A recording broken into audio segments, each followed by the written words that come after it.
The Mill by Raised Rainbow. I wish I could remember what led me to the riverbank that day. Maybe I was thirsty. Maybe I wanted to skip stones. Maybe there was no reason at all.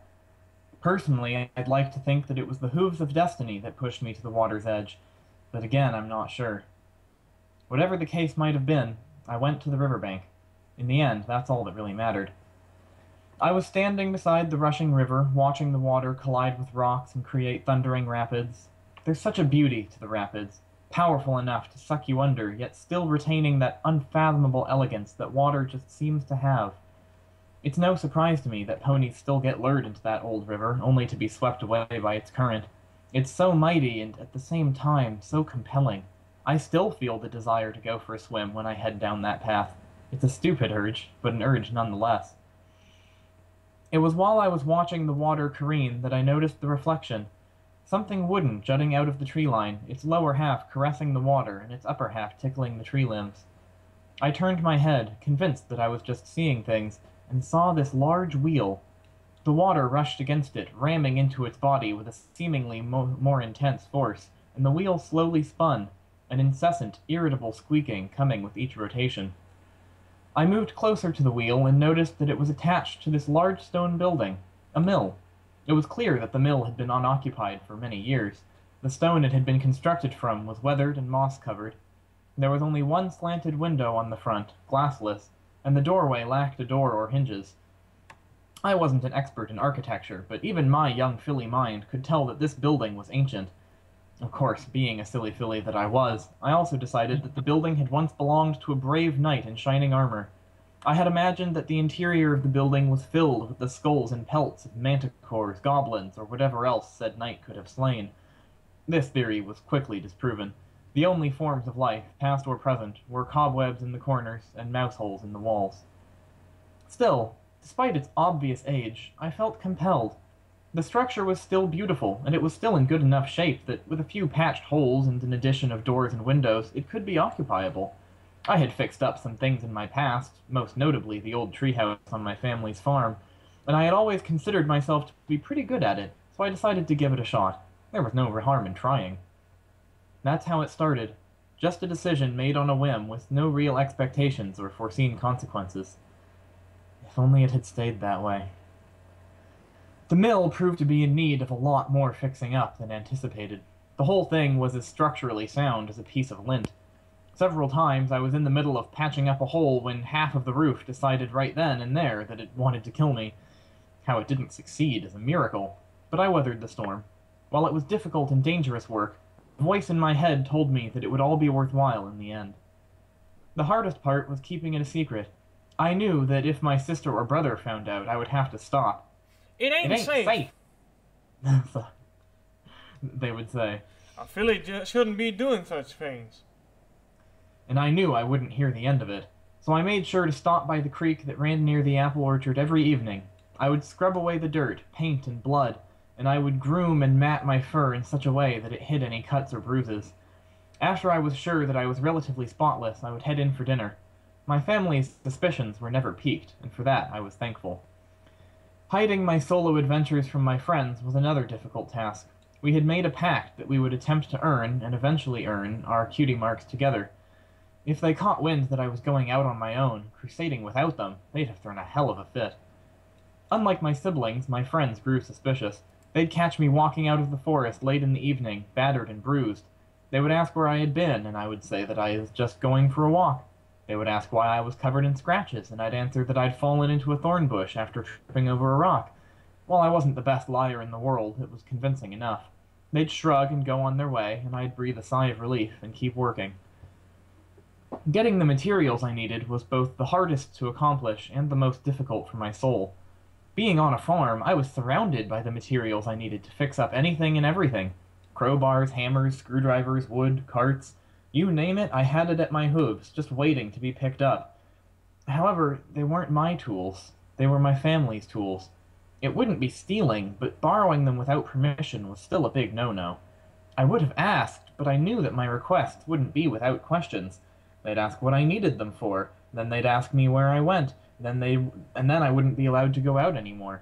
It was a lose-lose situation. I was forced to choose between the sanctity of my soul and the mill. I chose the mill. The mill took months of grueling labor to refurbish, but I managed to do it, all alone, with no help from any pony. Something in the back of my head told me, even then, that no pony would even notice my hard work. The mill was too far off the beaten path. One had to actually go off-trail and through the woods to catch a glimpse of it. Yet I was still satisfied. I did this for myself. If some pony else noticed it and liked it, good for them. Maybe they'd use it as an inspiration for a painting or a song. Maybe they'd see it and decide to turn it into something useful, like a running mill that could produce things. Or maybe it would stay enshrouded. I didn't care. The mill was my pride and joy, and nothing could take that away from me. I wiped the sweat off my brow and limped my way back into town. I grumbled and winced with each step. A misjudged step on the path to the mill has led to a twisted ankle. While cuts and bruises could be hidden easily, hiding a limp would be near impossible. But I bit my lip and kept moving. The sweat and tears mixed, hopefully convincingly, and I was walking rather normally by the time I emerged from the forest. The sun was setting in the west, covering the sky in a brilliant sea of red and orange. I stopped to admire it. That was my mistake. With a shout, Sweetie Belle and Scootaloo shot out of the bushes. They had done it many times before, so much so that I didn't even jump in surprise anymore. Hooves raised, they pointed at me, questioning glares etched on their faces. A sea of generic questions spewed forth from their mouths. Where were you?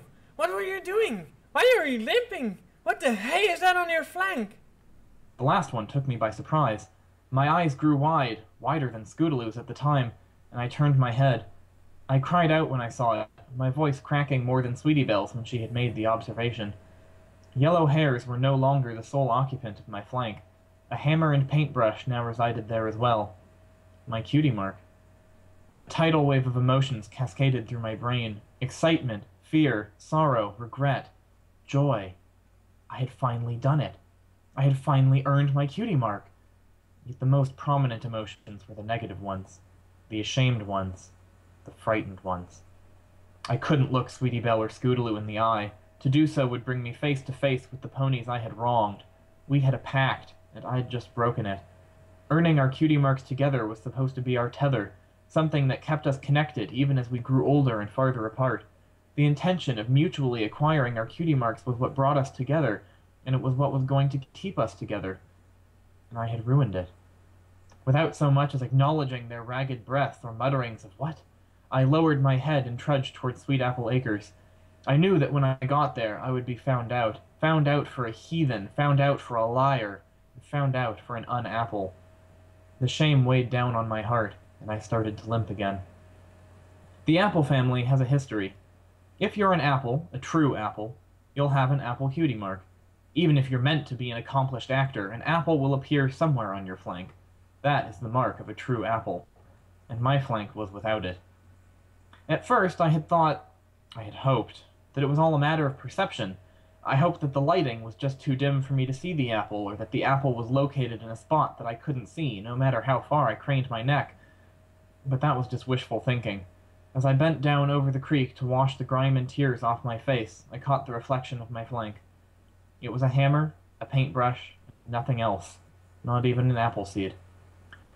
I felt the sudden urge to end it right there, as crazy as that sounds. Not even fully grown, not even out of school, and I considered drowning myself in the creek. But at the time I was lost and confused. I knew that nothing good was going to come from this mark. I knew that nothing good was going to come out of walking through the front door of my house. I knew that nothing good was going to come out of tomorrow, or the next day, or the day after that. And I knew that I was wrong, or at least what tradition said was wrong. I wasn't an apple. I doubted I was even a pony. The hurricane of emotions and thoughts carried on from civil twilight to absolute darkness. They'd be looking for me soon, and I debated whether I should give them the benefit of finding me. The lights were still on in the farmhouse, and I could barely see the silhouette of my sister's hat as she paced in front of the window, her loud, twangy voice audible from nearly a kilometer away. I bit my lip and started to cry again. What am I going to do? I looked up at the moon. It was brighter than I could remember it ever being. To this day, I don't think I've seen it as bright as it was on that night. There was something comforting in it, a glow that embraced me and told me that things were going to be okay. While it didn't console me completely, it was enough. I washed my face off in the creek one last time and marched towards my house. They were on me as soon as I opened the door. Scolds, questions, hugs. Big Macintosh had me wrapped in his forelegs so tightly that I couldn't even breathe. Things settled down after about a minute, and the questions became more decipherable. Where were you? What were you doing? Why are you bleeding? What the hay is that on your flank? I didn't lower my head this time. No, I raised my chin as high as I could and made my flank as visible as possible. If they were going to hate me for what I wasn't going to give them the pleasure of damaging me. They could disown me, they could sling their rocks and insults, but they would not have victory. I wouldn't allow it. Applejack bent down, furrowing her brow and squinting her eyes, and looked. She looked at the mark, then at me, then at the mark, then at me. Just fire the damn gun already, I thought. Stop with this hesitation. Put me down. She stared directly into my eyes, her own tidal wave of emotion evident in her gaze. This was it. This was the moment that everything crashed. She laughed a genuine laugh and pulled me into a hug. The air was knocked out of me, partially out of the intensity of Applejack's embrace, and partially out of complete shock. That wasn't the laugh of a bully. That was the laugh of a friend. The laugh of some pony who loved me. You got it, Apple Bloom! Choked out, voice muffled against my shoulder. You finally got it! I looked at her, perplexed. You ain't mad? I asked. She looked at me with her own perplexed expression. Why the hay would I be mad? I sighed and pushed her away lightly. I shook my head and forlornly looked at the mark. Look at it, Applejack. Notice something? Something that's not there? Applejack tilted her head and placed a hoof under her chin. She stared at it for a long time. Too long for my patience. There ain't an apple, Applejack. Just a hammer and its brush. I fell to my knees, shaking. I had promised that I wouldn't give them the benefit of breaking me, but breaking promises seemed to be the only thing I could do at the moment. I ain't an apple. Sobbed. I ain't an apple. I sniffled and hit my head against the floor with a loud thunk. My tears sipped into the cracks in the floorboards and flowed through them, much like a river. Then Applejack embraced me again, shushing me. Then I felt the strong forelegs of my brother wrap around me as well. Finally, I could feel Granny Smith's frail hoof on my back, trembling with age and emotion. You are an apple. Applejack whispered in my ear. And you're my sister, and I love you. Don't you dare think otherwise. I began to cry again, but this time it was an actual release. No fear, no anger, just release. Things weren't going to be bad, or at least not all bad. I still had to go and talk to Sweetie Bill and Scootaloo, apologize to them for breaking our pact, as well as apologize for marching off without an explanation. Whether or not they would forgive me was a mystery, but on that night I didn't care. I was hungry and tired. Words could be said tomorrow. To this day, the mill stands unoccupied. I've considered moving in there from time to time, but quickly brushed it off. Although I feel like I did a fine job of sprucing the place up, a mill ain't exactly the most comfortable of houses. Besides, nothing can change what it did for me, and while I'm thankful that I stumbled upon it, I feel that the most respectful thing I can do for it is just leave it be. It's fine just the way it is. The end.